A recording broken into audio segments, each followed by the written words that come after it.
नमस्कार, स्वागत है आप सभी का। आप देख रहे हैं हमारा खास कार्यक्रम पक्ष विपक्ष। आपके साथ मैं हूं घनश्याम उपाध्याय।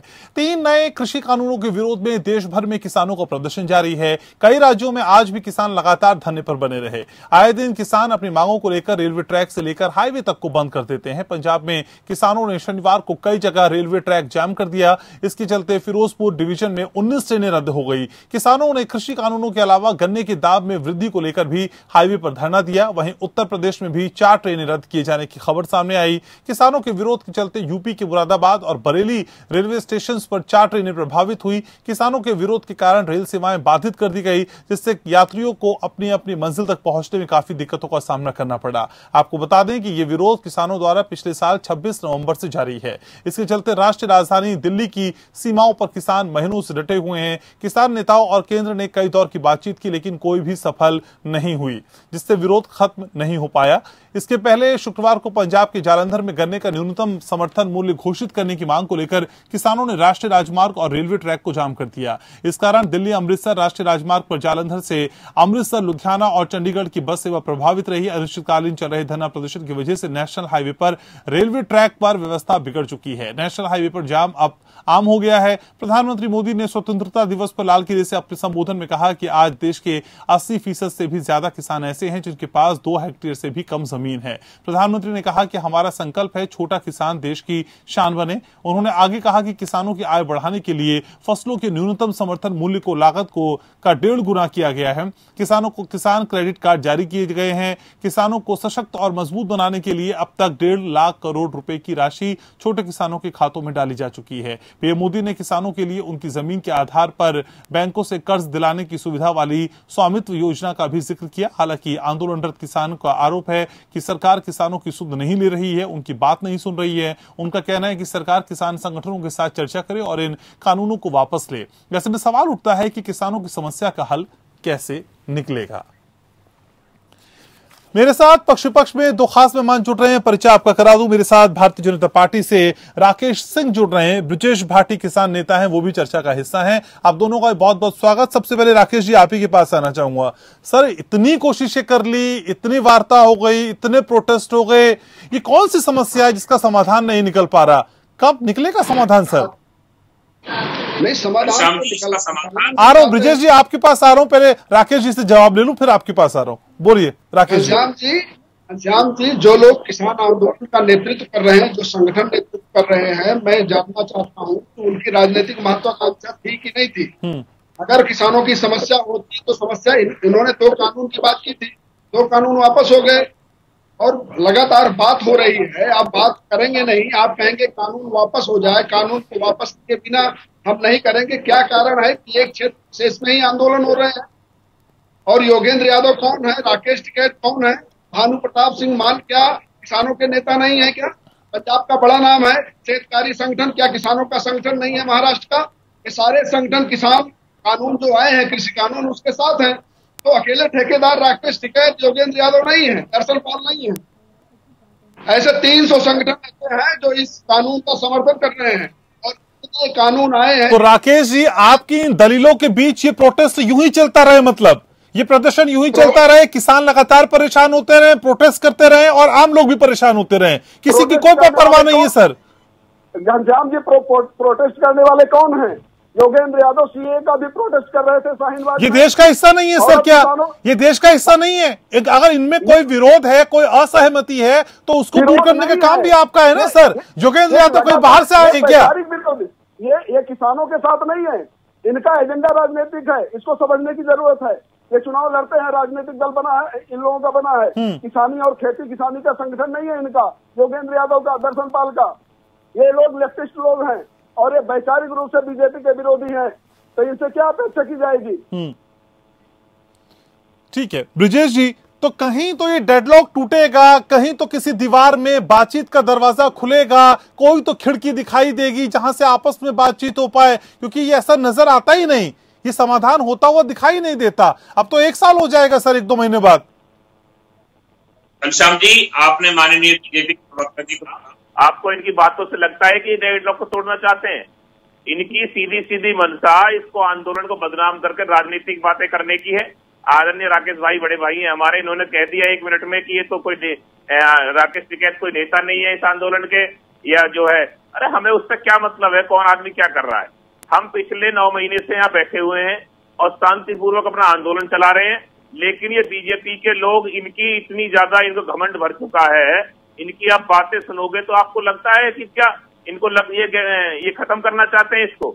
इनकी मानसिकता खाली ये है कि भाई किसान मरता रहे देश का और इसी तरह से चलता रहे, इन्हें कोई फर्क नहीं पड़ता। इनकी बातों से अगर नहीं लगता तो सर आपका ऐसा कौन सा एक्ट है, आपकी ऐसी कौन सी कोशिश है जिससे ये लग रहा हो कि आप बातचीत के लिए तैयार हैं? हमने कब मना किया है घनश्याम जी, हमने तो पत्र भी लिखे हैं और जब भी लोगों ने बुलाया है हम जब भी वार्ता के लिए गए हैं। किसान ने कभी वार्ता के लिए मना नहीं किया, कभी नहीं किया।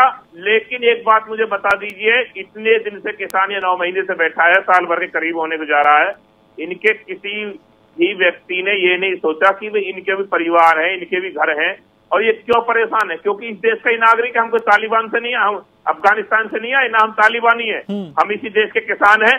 लेकिन इस देश के किसान को अलग अलग नामों से इन लोगों ने बदनाम किया। इनके मंत्रियों को, इनके केंद्रीय मंत्री किसान जो है मवाली दिखता है, इनके विधायकों को किसान आतंकवादी दिखता है। इन्होंने कभी हमसे वार्ता की बात नहीं की, इन्होंने खाली माहौल बिगाड़ने का काम किया है। और ये जो बार बार हम आ रहा हूँ राकेश जी, आ रहा हूँ बीच में नहीं सर, बीच में नहीं सर। जब तक ये बिल वापस नहीं होंगे, रेल रोकने का हो, सड़क रोकने का हो या कोई भी हो, जब तक हमारे बिल वापस होंगे नहीं होंगे घनश्याम जी, हम इस तरह से प्रोटेस्ट करते रहेंगे। और किसान शांतिपूर्वक तरीके से, इनकी तरह कोई वाहियात बात करके नहीं करेगा। कौन सी शांति है सर? 19 ट्रेनें रद्द हो जाती हैं, यूपी में अकेले 4 ट्रेनें रद्द हो जाती हैं, लोग जहां जाना चाहते थे, त्योहार का मौसम है, वो पहुंच नहीं पा रहे हैं। कौन सी शांति है सर? ये शांति की परिभाषा भी एक्सक्लूसिव है आपकी। घनश्याम जी ये बताइए कि पिछले 9 महीने से किसान यहाँ बैठा है, इन सरकार को सोचनी चाहिए। मतलब हम पिछते हुए आ भी नहीं करें, हम कुछ भी नहीं करें, मतलब ऐसी क्या मजबूरी है इस सरकार की कि इन बिलों को वापस नहीं ले रही? सर जिन ट्रेनों को आप रोक रहे हैं उन ट्रेनों में सवार लोगों के बारे में भी सोच लीजिए ना, उनको कहीं जाना होगा किसी काम से कि नहीं जाना होगा। ये सरकार सोचे कि भाई इन किसानों की बात सुनी जाए, आप ऐसे करेंगे? हम एक मजबूरी में क्या नहीं करेगा अभी मुझे बताइए? जो आदमी मजबूर है, जिसके 900 लोग शहादत होगी हो, वो क्या नहीं करे? और हम फिर भी शांतिपूर्वक बैठे हैं, लेकिन ये लोग सुनने के लिए तैयार नहीं है। इनके कान पर जूं नहीं रेंग रही। इन्होंने इस किसान को एक इस तरह कचरे के डिब्बे में फेंक दिया है जिस तरह आदमी कचरा को फेंकता है। इनकी मानसिकता, इस घमंड इनका इतना इस आसमान तक पहुंच चुका है कि कोई बात नहीं कर सकता। इनकी बातें सुन लीजिए आप, योगेंद्र यादव, राकेश टिकैत, मतलब भानु प्रताप जो कल तक हमारे साथ थे आंदोलन में, आज वो आंदोलन छोड़ के भगोड़ा भाग गया। भानु प्रताप जो आपको राष्ट्राध्यक्ष कहता है, भानु भारतीय किसान भानु का, वो हमें सिखाएगा कि किस तरह आंदोलन किए जाते हैं। जो सरकार के साथ पैसे लेके मिल गया है ये बताएगा हमें। जो सरदार बीएन सिंह छोड़ के भाग गए, ये भगोड़े हैं ये आंदोलन के, और भगोड़े कभी युद्ध नहीं जीते जाते और योद्धाओं में उनका नाम नहीं लिखा जाता। इन भगोड़ों को आप ये नहीं कहें कि किसानों के नेता है। ये सरकार द्वारा पैसे लेकर आज आंदोलन को बदनाम करने का काम कर रहे हैं बड़े भाई राकेश जी। इनके चक्कर में नहीं आइए। ठीक है राकेश जी, सर समझ गया। ब्रजेश भाई हो गई बात, हो गई सर, काफी लंबी बात हो गई। राकेश जी, प्रधानमंत्री लाल किले की प्राचीर से ये समझाते हैं कि देखिए छोटा किसान हमारे देश की शान बनेगा, जिसकी इतनी हेक्टेयर से जमीन कम है, हम चाहते हैं वो आगे आए, उसके उत्थान के लिए काम हो।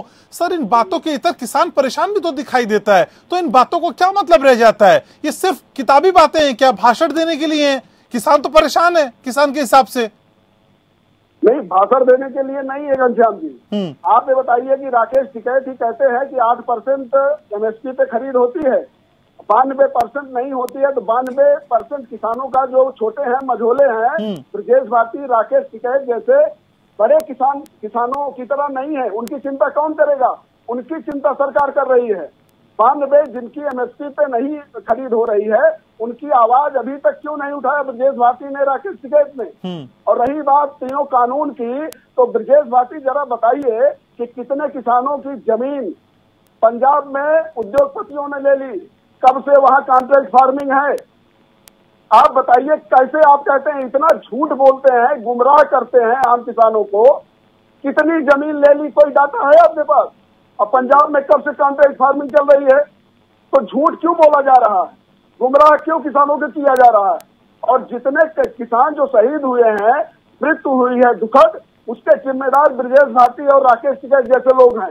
उन्होंने गुमराह करके यहाँ पर ले आए उन लोगों को। उनको पूरी बात नहीं समझाए। उनको समझाना चाहिए कि यही कॉन्ट्रैक्ट फार्मिंग पंजाब में कब से चल रही है, उसमें ज्यादातर तो पंजाब के किसान समझा तो आप भी नहीं पा रहे ना किसानों को। अगर किसानों को आपने अपनी बात समझा दी होती तो 9 महीने से किसान सड़कों पर नहीं होते। मुझे ये समझ में नहीं आता राकेश जी, मुझे ये समझ में नहीं आता। आपने नोटबंदी लोगों को समझा दी, लोग समझ गए। आपने जीएसटी लोगों को समझाई, समझ गए। आपने कहा कोरोना को भगाने के लिए थाली बजाइए, लोगों ने थाली बजा दी। आपने कहा दिए जलाइए, लोगों ने दिए जला दिए। लेकिन ये किसान क्यों नहीं समझ पा रहे सर? ये कहां से आए? दूसरे प्लेनेट के हैं क्या? किसान समझ, ये घनश्याम जी किसान समझ गया है, पूरे हिंदुस्तान का किसान समझ गया है, लेकिन कुछ गिरोह हैं जो नहीं समझे हैं। वो योगेंद्र यादव के, जो योगेंद्र यादव कौन है आप बताइए? योगेंद्र यादव को तो फोबिया हो गया आपको, मुझे लगता है। योगेंद्र इस डिबेट में आपने 20 से ज्यादा बार उनका नाम ले लिया। इस डिबेट में 20 से ज्यादा बार नाम ले लिया। योगेंद्र यादव को फोबिया है क्या? योगेंद्र यादव को फोबिया हो गया आपको? 4 लोगों के ये गुलाम है। ब्रिजेश जी आ रहा हूँ सर, डिबेट ऐसे नहीं होगी। आज से घनश्याम जी, आज से 10 लोग कम्युनिस्ट पार्टी के होल्डर हैं, कार्ड होल्डर। ये कौन है? बीजेपी के साथ आएंगे, इनका गिरोह है। ये जहां भी रहेंगे वहां आंदोलन करेंगे बीजेपी के खिलाफ, सर। अपनी नाकामियों पे कुछ पर्दा डालने की कोशिश की जा सकती है, लेकिन नाकामियों को बिल्कुल मानने से इनकार करना थोड़ी सी ज्यादती हो जाती है। लोग परेशान है सर। 19 जेलें हो गई हैं, उसके लिए जिम्मेदार कौन है? ब्रिजेश भाटी रिस्पॉन्ड करिए। राकेश जी हो गया, राकेश जी हो गया। ब्रिजेश जी को एक बार सुन लेते हैं। ब्रिजेश जी बोलिए। श्याम जी, जैसे ये बात करने, गुमराह करने की, ये खुद गुमराह है। इनको ये नहीं पता कि ये मुझे ये बता दीजिए, कहीं किसी उस पर लिखा हुआ है अब की बार भाजपा सरकार, लिखा होता है मोदी सरकार। इनकी पार्टी को उद्योगपतियों ने गुलाम बना लिया है और ये उन्हीं की परिभाषा बोल रहे हैं। और रही बात ये हमें समझाने की, ये खुद समझ जाए। इनको खुद ये नहीं पता करना क्या है। भाजपा सवाल का जवाब दीजिए भाटी जी, सवाल का। नहीं, सुनिए मेरी बात, मैं आपको बता दूं। आप बात कर रहे थे ना समझाने की। पंजाब में कॉन्ट्रैक्ट फार्मिंग थी, कितनी जमीन गई? सवाल किया मैंने, जवाब दीजिए। किसान नेता है कॉन्ट्रैक्ट फार्मिंग करके तुम किसान को उससे खेत में मजदूर बनाना चाहते हो। अरे पंजाब में थी, सवाल का जवाब दीजिए भाटी जी। तुम उसकी जमीन को छीनने का काम क्योंकि सवाल का जवाब नहीं है, आपके पास नहीं है, नेताओं के पास नहीं है। मैं जवाब दे रहा हूँ तुम्हें। कितने बताइए पंजाब में कितने उद्योगपतियों ने किसानों की जमीन ली? मुझे ये बताइए कि आप इन कानूनों को लेके कैसे आए कोरोना काल में? अरे सवाल का जवाब दीजिए। आप कह रहे हैं कि ले लेंगे कॉन्ट्रैक्ट फार्मिंग की। कानूनों क्यों लेकर आए तुम? क्यों तुमने ठगने का काम किया? अरे आप बताइए ना, आप बता नहीं पा रहे हैं। कॉन्ट्रैक्ट फार्मिंग की बात कर रहे हैं, सब किसानों को पता है, 80 करोड़ किसानों को पता है। अरे आपको पता है कि नहीं? आप बताइए पंजाब में उद्योगपतियों ने कितनी जमीन किसान के लिए ली? पूरे देश की बात कर रहा हूँ, ये आंदोलन खाली पंजाब का। अरे पंजाब में यार 10 साल से है भाटी जी। ये पूरे देश गुमराह करते हैं आप लोग। भारतवर्ष का आंदोलन है। और सुन लीजिए बात, कॉन्ट्रैक्ट। अरे पंजाब में तो लागू है। की बात हो आप, जवाब नहीं है, यही है सवाल का जवाब नहीं देंगे। भंडारण पे दाल में भंडारण क्यों हटाया तुमने? जब तुम्हारे भंडारण की स्थिति ठीक थी, क्यों बनाया? स्वामीनाथन आयोग की रिपोर्ट पढ़ी है आपने? स्वामीनाथन आयोग की रिपोर्ट पढ़ी है? मैंने सारी पढ़ रखी है। तीसरी रिपोर्ट पे 244 पेज पढ़िए। स्वामीनाथन जी ने सलाह दिया था 1955 के कानून को हटाने की। आज मना कर दिया इन कानूनों को। को अगर बातचीत में तब्दील कर देते और बातचीत के लिए प्लेटफॉर्म तैयार कर लेते जहां मिल बैठ के बात हो पाती, ऐसी कौन सी वजह है कि सारी कोशिशें नाकाम हो गई हैं? घनश्याम जी, पहले तो मैं एक बात को साफ कर दूं कि लाल किले पे हम नहीं गए। लाल किले पे बीजेपी का नेता दीप सिंधु गया था। अच्छा। और रही बात कोशिशों की, कोशिशें हम कर रहे हैं, लेकिन कोशिशें जब पूर्ण होती जब कोई देश में सरकार होती।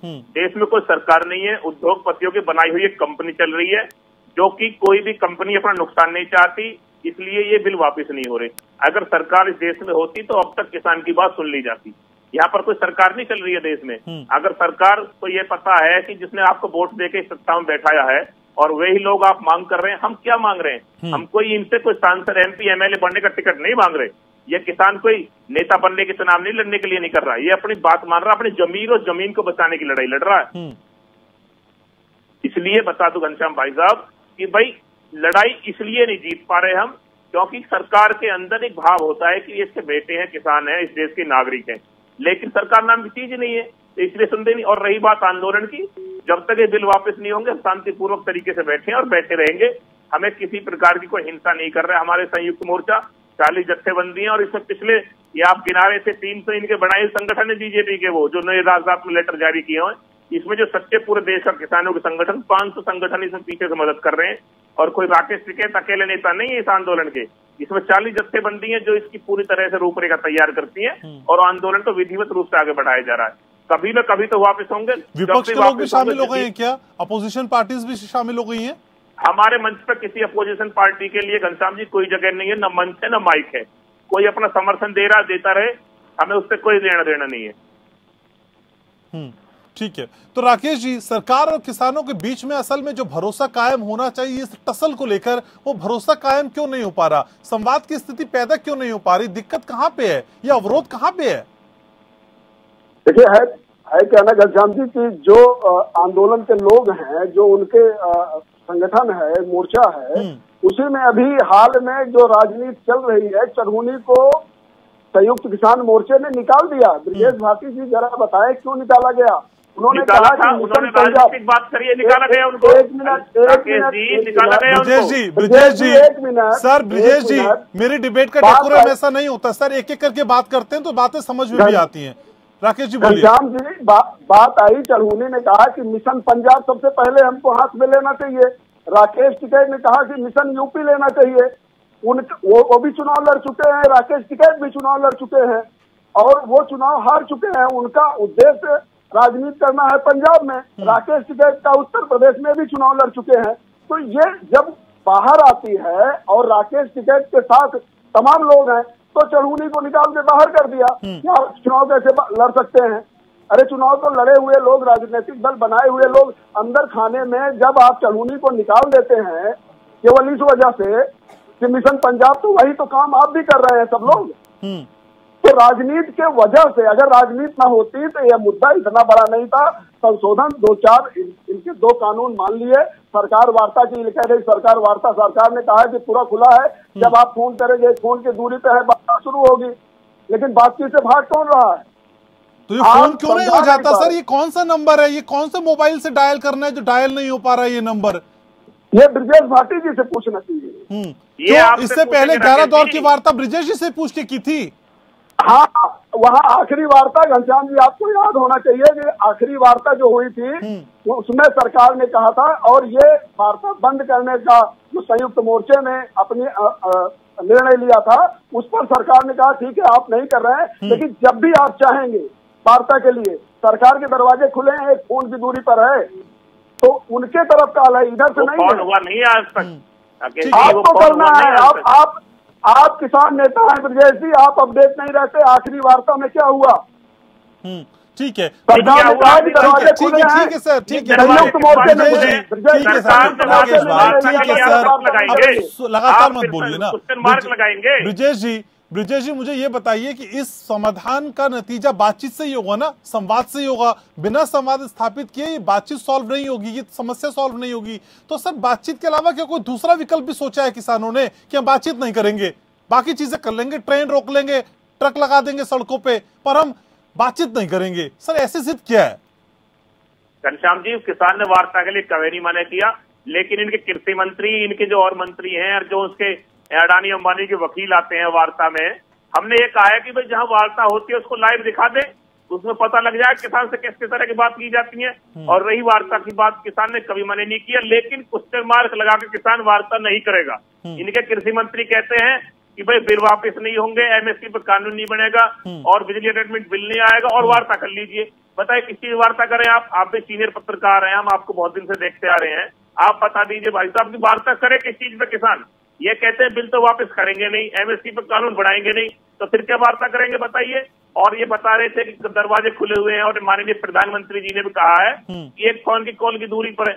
एक फोन को कौन सी कॉल है, कौन सा नंबर है जो आज तक किसान के पास डायल नहीं हुआ? वो खाली देश को गुमराह किया जा रहा है किसान के नाम पर, और ये कुछ भी नहीं कर रहे हैं, राजनीति कर रहे हैं और किसान को बदनाम कर रहे हैं राजनीति में। और राजनीति कर रही है तो घुमा फिरा के वही बातें निकलकर बार बार सामने आती है। पक्ष विपक्ष में समय मेरे पास इतना ही है। बहुत शुक्रिया आप दोनों खास मेहमानों को आने के लिए, चर्चा में जुड़ने के लिए, राय रखने के लिए। तो किसान अपनी मांगों पर डटे हुए हैं, सरकार का रुख भी कमोवेश वैसा ही है, लेकिन ये तस्वीर बदलेगी कब? क्योंकि इस बदलती हुई तस्वीर को जिससे हम उम्मीद कर रहे हैं जब बदलती नहीं है तो आम लोगों को भी दिक्कतें होती हैं। पक्ष विपक्ष में आज बस इतना ही।